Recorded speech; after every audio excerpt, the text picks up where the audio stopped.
The first little draft of a story I put down was Christmas '77.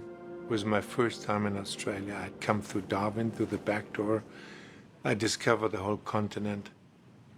I eventually also discovered the Aboriginal culture. I was completely blown away. I saw unbelievable caves and rock formations and wilderness, and thought this was the perfect setting for a science fiction film, and started to write basically what was the story of Dr. Faber, the man who survived an atomic disaster deep in the mountain and sort of started to save some sort of memory of mankind. And also that strange invention of his planting images into a blind person's brain, the inversion of his other invention of sort of making dreams visible, all that was there. It was inspired from the Dreamtime myth of the originals. I made 3 efforts to mount the production. Each time I realized it was too much, too expensive, and I rather had to do something else to keep my little company going, because I'm my own producer, and also Till the End of the World was, in the end, an independent production for a sum of around 20 million in the end, which was very, very, very ambitious for an independent film. We finally got it together with the help of Japanese, Australian, American, French co-production. I'd done several efforts to write it. Michael Almereda, who was one of the courageous men who tackled it and failed. And because it was just too much story. Even to tell the whole story to Michael took a day. Anyway, the man who finally dared tackling it was Peter Carey, Australian writer. And we had a script in late '89 and started shooting on Robbie Muller's 50th birthday, April 4th, 1990. Another huge influence on the final film was a little film I did just before in '89, Notebook on Cities and Clothes. That was a one-man shoot. I did it all by myself, mainly on video and some on film. And I, for the first time, utilized those tiny little hand monitors. That was the hardest thing. For the very first time, you could have these tiny little LEDs and you can hold them in your hand. I realized that was the future. Until the End of the World would have been a different movie if I hadn't shot this documentary on my own in Tokyo a couple of years earlier. Sometimes it's funny how little things influence the big things. When we finally got to shoot it, it was 1990 and the year 2000 was 10 years away, but it was still fun to project ourselves into the future of the audiovisual revolution that had just started. The word digital was just still, I think, only known to some techno freaks, but nobody had any idea that everything was going to be digital. Images and text and our whole lives. And the film tried to project itself into that future. And then one idea followed the other. The little screens were helpful to think of telecommunication that you could have in your hand. And it was also in the air, the idea of having access to information was still a little futuristic, but it would undoubtedly happen. I can find them anywhere. The bear was fun. It was the first search engine. It tried to foresee the marvels that the digital age would bring. Well, what we considered the marvels. Now we're not so sure anymore if they're so marvelous, all these things. We were a basic crew of around 20 to 22 people. Those 20 that started on April 4 in Italy. First shoot was on the freeway when Claire is driving with her beautiful car on the freeway between Venice and France. And when we did the very last shoot was the space station the next year. Over a period of 9 months, we shot more or less all the time, and altogether 9 big locations. I mean, Australia counting as one, but in Australia that was also many locations. So we had 9 different crews. Was our central crew was always met with the local crew. Our 20 that did the whole film got more and more worn out, and when we finally arrived in Australia, we were just zombies, basically. We were in places where nobody had ever shot before and where there was nothing. You had to fly stuff in from 500 miles away. Constantly, trucks were driving to supply us with everything we had because we were in very, very remote places.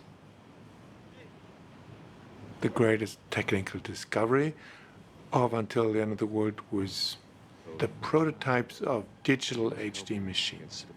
It was through the help of Sony and NHK, actually, because I had approached both companies with that desire to produce certain sequences for the film that I felt could not possibly be done on film. But then again, at the time, there was only film. So I spoke at length to these people in Japan, and they said, well, right now we don't have this stuff, but we're working on it, and if you wait a little longer, we might have some equipment that might enable you to take film images and digitize them. So I had a vague feeling that this unknown digital technology could help me produce these dream sequences that I really, really needed to look differently than film. And when eventually I found Sean Norton, who was a digital wizard and worked on commercials and special effects in London. He had never worked on HD digital either, but he was gutsy enough to say, I can handle it. So we went together. It was just this one high-definition digital edit suite at NHK, and it was all brand new, and the guys who had built this stuff were there, and they sort of reluctantly let us sit in front of their equipment because they had never allowed anybody to do something with it. It was there, but it was too new. They didn't even know it was working. And then we took our first shots and digitized them. Some of them was my own 8mm stuff from my own childhood, because I felt the dreams that would appear in the film, I was getting so personal, I felt I needed to use my own. These inventors behind us, they were terrorized, horrified, because we did everything in the book to sort of pull the images apart so that something else would come out. We were the very first one to see what everybody knows now is the pixelization. When you go fast forward on a digital picture, it sort of blows apart. Nobody ever seen it because nobody had ever gone fast forward on this stuff. We stayed in there for almost 2 months.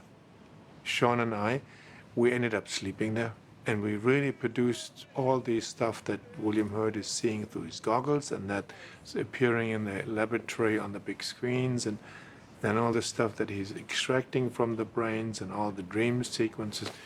And those technicians were so glad when we finally left, because we had basically ruined all their equipment. And they had dreamt of producing beautiful stuff. I mean, their own show reel in high definition was the opposite of what we had done. It was the world looking so beautiful, and we destroyed everything. Peter, my editor, who had done each and every one of my films since my student films, came with us to Australia. He had an editing room in Sydney.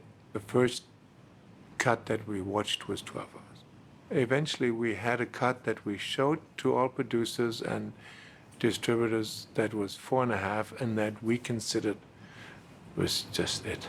That was the film we had set out to make.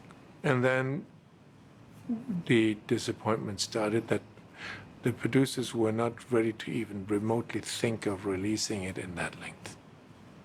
Well, it was an independent production, but in order to finance it, I had signed that I would release a film under 3 hours. I flew all over the world. I flew to Australia, to America. I flew everywhere to show that thing again and again and again, to twist their arms to maybe release it in 2 parts, or or do something, or in 3 parts or 90 minutes or whatever. And in the end, there was just one big yet. Stick to your contract, buddy. And they had offered, well, let us do it.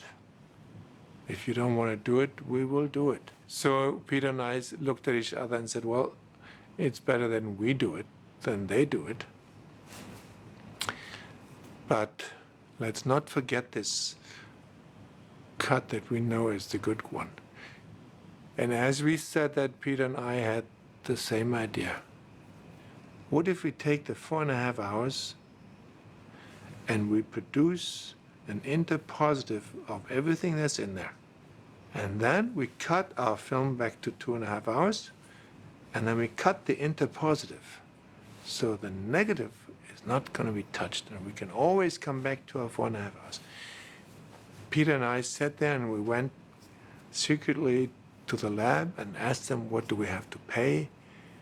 And it was a huge sum. And finally, in my company, we just did it because it was the only way that this long version would ever exist.